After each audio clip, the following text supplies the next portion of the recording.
Lecture 6, I will make you a great nation. Genesis 12, verses 1 through 3. Beginning with chapter 12, in this particular section, we really are in the second part of Genesis.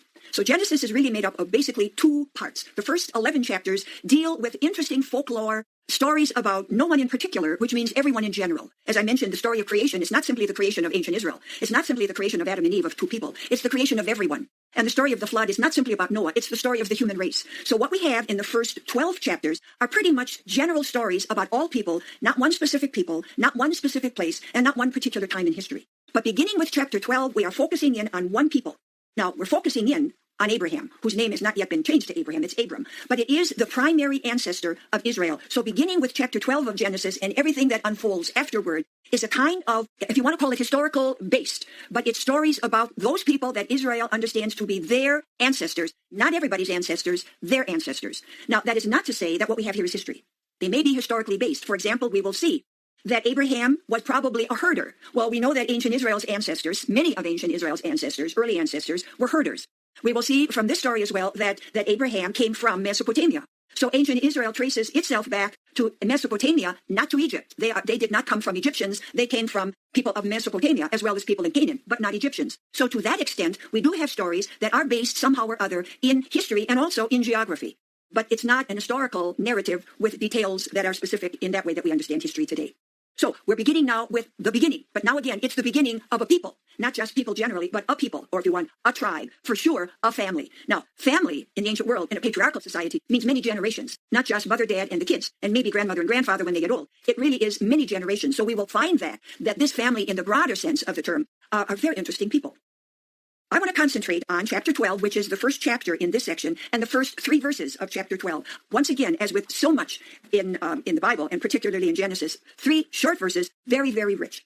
Now the Lord said to Abram, go from your country and your kindred and your father's house to the land that I will show you. I will make of you a great nation, and I will bless you, and make your name great, so that you will be a blessing. I will bless those who bless you. The ones who curse you, I will curse. And in you, all the families of the earth shall be blessed.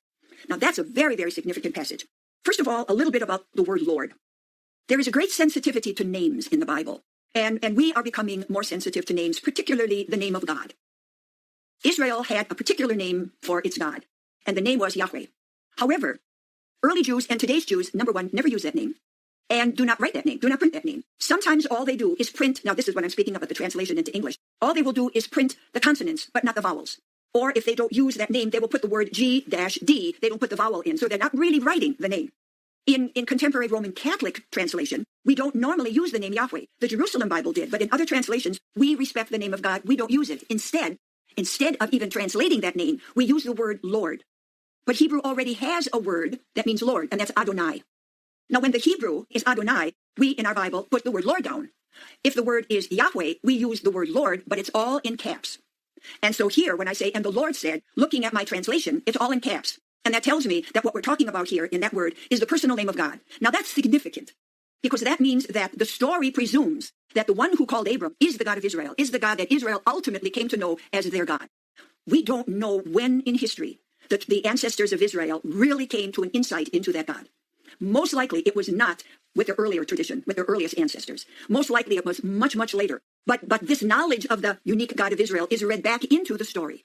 And it's very important because Israel, and remember, that's our religious ancestor as well, Abram is, that the God of Israel is the one who called Abram, because the God of Israel is the one who had plans for these people who would ultimately be the people of Israel. And by Israel, I mean the people, not the contemporary nation Israel today. I'm talking about the sense of this religious group. So now the Lord said to Abram, and that was the man's name, go from your country, your kindred, and your father's house. In a patriarchal society, you don't leave your father's house.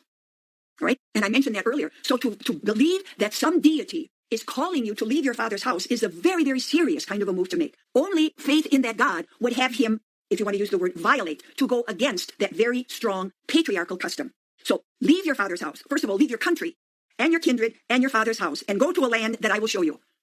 It doesn't say which land. It's not saying, here's a ticket, go to Norway. It's, I'll show you, which means it demands that somehow or other, Abram would believe that God had called him and that God would lead him. And this is why we say that Abram was a man of faith, because the story, the tradition says he did not have certainty. And again, that's very, very important for us, because that tradition, the importance of faith and the faith of Abraham or Abram really runs through the entire Bible. So leave your country, your kindred, and your father's house. Is there any historical accuracy to this? Probably there is, because There were times in the history of the ancient Near Eastern world, just as there are times now, where people are moving, mobs of people, whole nations are moving. We have a tremendous amount of displaced people in the world today. Whole nations are moving. They move because of war. They move because of famine. Within the United States, there's a whole period when people came to the United States, not because of war and not because of famine, but for a better life, as general as that. So we know that there was a time when we refer to that as the transmigration of nations, where in the ancient Near East, whole groups of people, whole tribes of people that were not by and large migratory people, but they were settled people, but then they moved someplace else. So the notion that the ancestors of Israel came from another place, that could very well have been rooted in historical fact. So we've got this movement also to remember. When people are moving like that, they do not always have the security of knowing where they're going. They do not always have economic or financial security. So these are people who are relatively insecure. First of all, leaving home, does uproot you and gives you a certain sense of insecurity, and then not knowing where you're going and not being sure you have what you need to get there, to say nothing about survive once you get there. Tremendous amount of uncertainty. So here we have faith is being demanded of Abram. The next verse is, I will make of you a great nation. Now that's the ultimate promise. A people want to be a great people. And what does it mean to be great? First of all, it means to be secure. Secondly, it means to flourish, to expand, both to expand, if you will, horizontally, that you're a lot of people, but also to be able to generation after generation continue. So this promise then, as all people want, they want to survive, and they want to survive and be numerous and prosperous. And prosperity is defined by different people in different ways. For some people, prosperity means security. For other people, prosperity means a good herd. For some people, prosperity means a lot of stuff. These are migratory people, so it can't be a lot of stuff.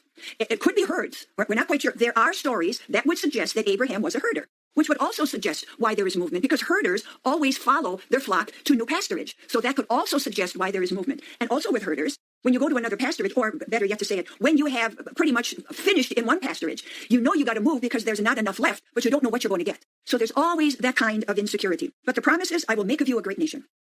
I will bless you. And here's the next one. And make your name great. That's very important. Question of reputation. Your name will be great. And that's particularly important in ancient Near Eastern societies. Reputation. Today, it's referred to as honor, the importance of honor in some societies. I will make your name great so that you will be a blessing. Now, that means that not only will you be blessed, but I will bless others through you. And it says that a second time. So this particular promise, if you will, and this is God's promise to Abraham and also to these people, this promise is really, in a certain sense, sets the game plan or the pattern of how future stories are going to unfold and the future of the people is going to unfold. Also, at different times in history, until we get to our day right now, many Jews look back at that promise and interpret their own experience and their hope for the future in terms of what they have in this promise. So I will bless you. I will make your name great so that you will be a blessing. Now, also this next one, I will bless those who bless you, and those who curse you, I will curse. Now, we may not like the idea that God will curse others, but what is this passage saying? This passage is saying, you are my special people, and the way other people interact with you, I'm on your side, and they will know that I'm on your side, because if they bless you, they will be blessed by me, and if they curse you, they will be cursed by me. This raises what many people consider to be a real problem, and it's referred to as the particularity of ancient Israel. It's wonderful to think that Israel was God's special people, particularly if you are an Israelite, whether that be political Israelite or, as Christians are, spiritual Israelite. But what about the Canaanites? Doesn't God love the Canaanites? So that becomes a religious problem, the particularity. And the way we interpret that at different times in history is not always the same. One way that we know biblical Israel interpreted its being chosen is not that they were chosen by God because they are better than everyone else. Because it says, I didn't choose you because you were the largest nation. You're not the largest nation. And I didn't choose you because you're better than others. I chose you not because you're good, but because I am. Now, of course, I'm putting those words in God's mouth. They believed that they were chosen so that God could work through them for the sake of other people. It's one thing to think that you're chosen and set aside better than everybody else. And it's another thing to think that you're chosen so that through you, God can benefit those people. And that's how Israel ideally understood itself as being God's chosen people. And that, of course, is ideally how Christianity should understand itself as inheriting that promise, that it is through us that God blesses others, not just us. And I keep saying ideally, because human beings are not always faithful to what they are called to be. But that's what it means to be chosen. Not because you're better. But if God is going to act in the world, God acts through someone or something for the sake of others. So they are chosen. No question about that.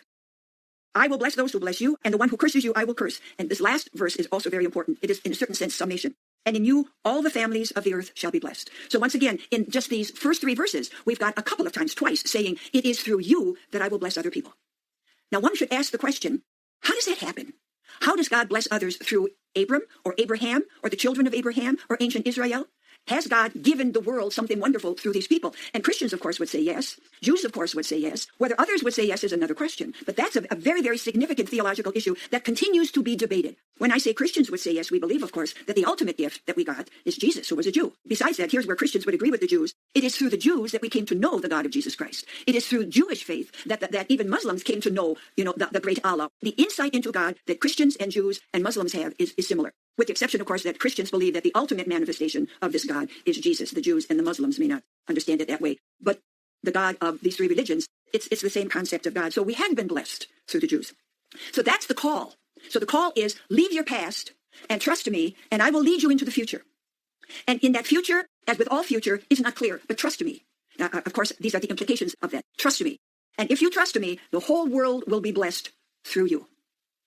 Text goes on.